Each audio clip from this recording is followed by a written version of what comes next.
안녕하세요. 이정원에서 진행하는 송아의 쏙 점입니다. 옛 선비들의 지조와 절개의 상징은 매낭국죽의 사군자로 표현됩니다. 매낭국죽 사군자의 의미에는 동서남북의 방위에 따르는 공간으로 변하지 않는 부력을 나타냅니다. 또한 봄, 여름, 가을, 겨울 사계절의 순환으로 끊임없이 움직이는 변화를 변역으로 상징합니다. 매는 매화로 동적인 봄의 어짐, 인을 상징하고 나는 난초로 남쪽인 여름의 질서, 예절을 상징하며 국은 국화로 서쪽인 가을의 마땅함, 의의를 상징하고 죽은 대나무로 북쪽인 겨울의 지혜, 질을 상징합니다. 수택절개는 사군자 중에 대나무가 뜻하는 절의 도에 대해서 말합니다. 절의 도는 궁하면 통해가는 것입니다. 이러한 궁죽통의 변화는 중심을 지키고 조화로운 가운데 이루어지는 것이니 중화를 가르치고 있습니다. 이번 시간에는 수택절개 네 외계에 대해서 설명해 드리겠습니다. 수택절개 초구효의 효사는 초구는 불출호정이면 무구일이라. 상왈 불출호정이나 지통색야이니라. 초구는 호정을 나서지 않으면 허물이 없으리라. 상에 가로되 불출호정이나 통하고 막히는 것을 아느니라 하셨습니다. 초구는 연못의 바닥으로 물이 채워지는 시작입니다. 아직은 물이 가득 차지 못해서 나갈 수 없습니다. 절제의 도를 말하는 처음자리 초구효는 양자리에 양효가 있으니 바른 자리에 있고 정응이 되는 육사효의 지지를 받고 있으니 앞으로 나가고자 하는 기세가 강합니다. 불출호정은 괴상에서 초구효 위에 강한 구이효가 막혀 있으니 불출이라 나갈 수 없습니다. 호정에서 문호자는 여닫는 방문처럼 외장문을 가리킵니다. 뜰 정자는 외부인이 볼 수 없는 집안의 뜰입니다. 이것은 방 안에서 가만히 있는 것을 의미합니다. 초구효가 동하면 중수 감개가 되는데 물이 세차게 흘러가는 모습입니다. 이처럼 초구효는 앞으로 힘차게 나가고 싶지만 중수 감개의 어려운 때임을 받아들이고 절제하고 삼가하는 것입니다.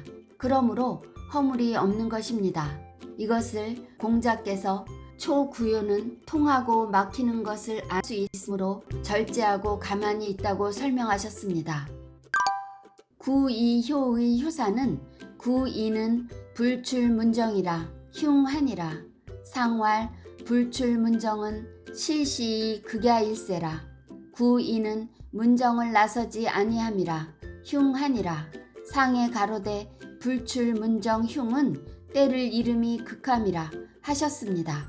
구이는 음자리에 양효가 있으니 바르지 못한 자리에서 구오효와는 음양으로 정응도 이루지 못했습니다.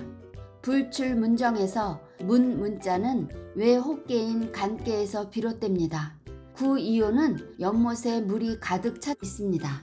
그러므로 충분한 역량을 갖추었으므로 세상에 나가서 절의도를 실천해야 합니다.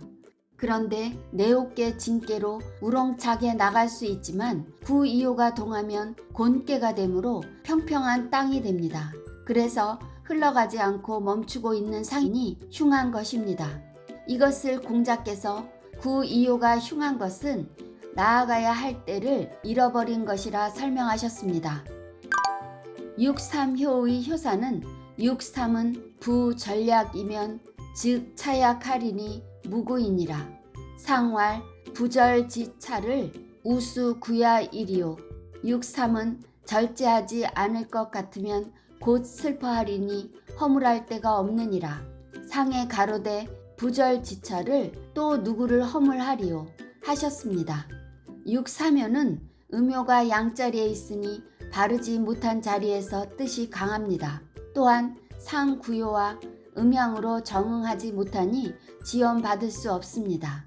불절약은 구이효에서 이미 연못물이 가득 차 있다고 하였습니다. 그러니 육사묘는 연못에 물이 넘치는 때를 절제하지 못하는 상황을 말합니다.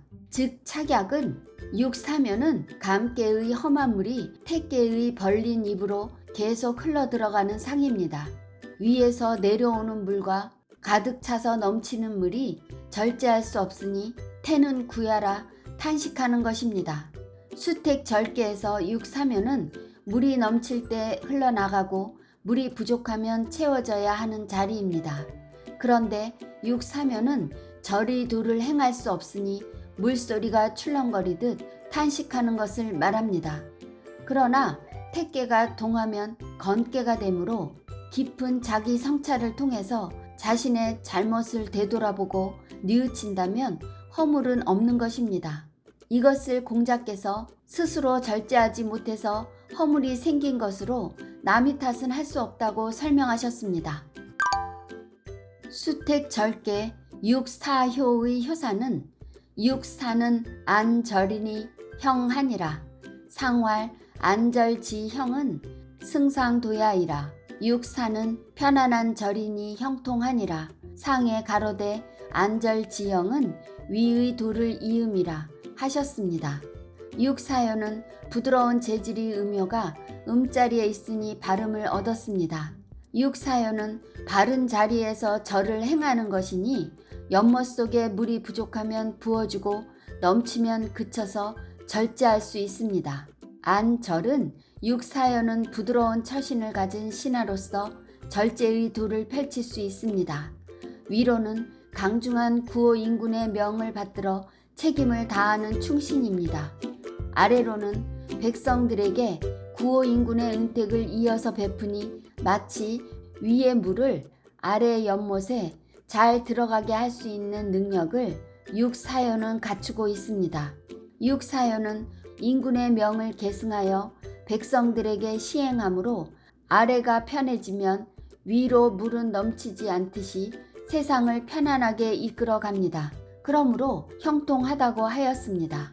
이것을 공자께서 육사효에서는 물이 위에서 아래로 이어져 흐르듯 절의도가 행해지는 것입니다. 그래서 평안해지고 형통해진다고 설명하셨습니다. 구오효의 효사는 구오는 감절이라 기라니 왕하면 유상하리라. 상활 감절지길은 거위 중야일세라. 구오는 즐겁게 절제함이라. 길하니 가면 숭상함이 있으리라. 상에 가로되 감절지길은 거한 위치가 가운데 함이라 하셨습니다. 구오는 강건 중정한 인군으로서 중정한 덕으로 절제의 도를 다스리니 절괴의 주요입니다. 구오효가 동하면 곤깨가 되고 오행 중 곤깨는 토이며 토는 단맛을 뜻합니다. 감절은 평범한 속에서 절제의 도를 이루니 감미로운 것입니다.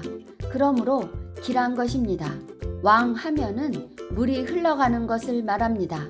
유상하리라는 구오효가 동하면 지택린깨가 됩니다. 지택린깨에서 세상의 지혜를 대군의 마땅함으로 삼으니 숭상할 수 있습니다. 이것을 공자께서 구오 인군의 위치가 강건 중정한 덕에 거하고 있습니다. 그러므로 달콤하게 행해지는 절제의 도는 길한 것이라고 설명하셨습니다. 상육효의 효사는 상육은 고절이니 정이면 흉코 회면 망하리라. 상활 고절 정흉은 기도의 궁야일세라. 상육은 쓴 절이니 고집하면 흉하고 뉘우치면 흉함이 없어지리라. 상에 가로되 고절 정흉은 그 도가 궁함이라 하셨습니다. 상육은 절제하는 끝자리에 있습니다. 평범한 절제보다는 특별한 대상의 절제를 말합니다. 고절은 은나라 말기 백이숙제가 주나라의 정보를 피해서 고사리로 연명하다 죽은 것처럼 특별한 상황에서 절이도를 행하는 것입니다. 그러므로 이겨내기 쉽지 않은 쓴 고통이라 할 수 있습니다. 정이면 흉코, 회면 망하리라 하였는데 굳게 지키려고 고집하다 보면 흉해지는 것입니다. 여기에서 고집한다면 흉하지만 고집하는 행동이 바뀐다면 후회를 없게 할 수 있습니다.